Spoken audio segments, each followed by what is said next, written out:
Chapter 8, The End of the Matter. Threshold, the breath after word. There comes a moment when every word has been spoken and only silence remains.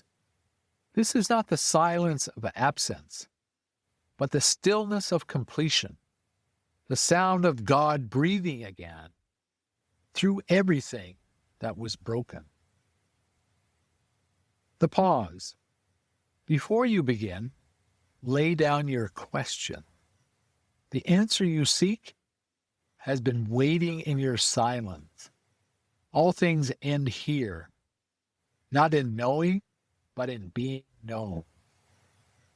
Now all has been heard. Here is the end of the matter. Fear God and keep his commandments, for this is the whole of man. Ecclesiastes 12:13. Solomon has said all he can say. The wisest man who ever lived ends his search not with explanation, but with reverence. He has wrestled every question, named every paradox, chased meaning through pleasure and pain, and found it waiting quietly in awe. Fear God, he says, not because God is cruel, but because he is infinite. This is not fear as terror, but fear as wonder. The trembling that comes when you finally see that all you have and all you are was never yours.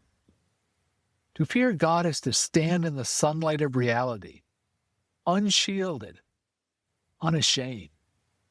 It is to know your place in the vastness of grace, and to keep his commandments is not to perform obedience, but to walk in harmony with his heart. For in Jesus, the commandments became one command: love.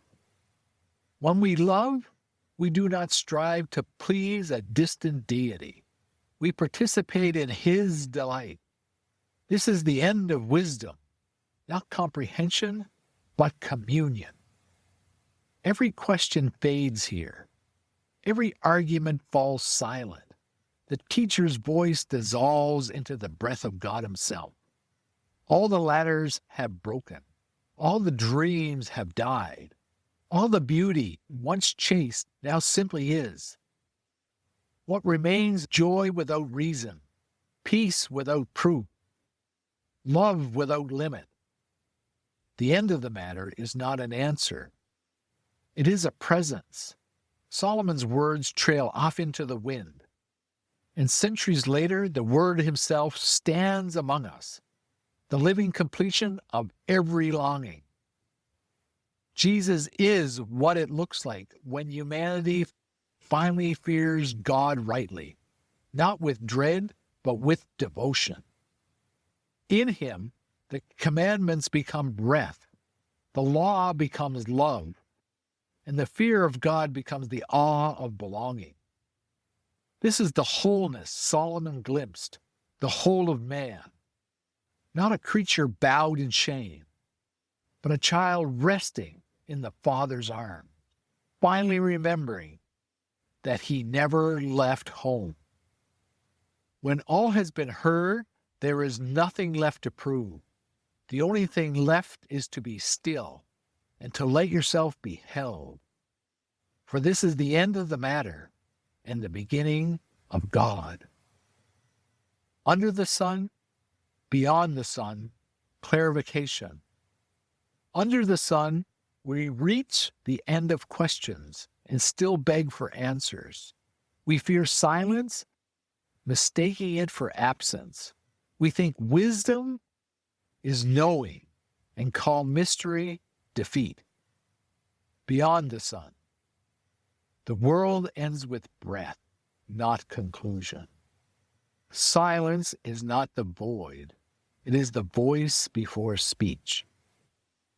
The commandments collapse into one command: love.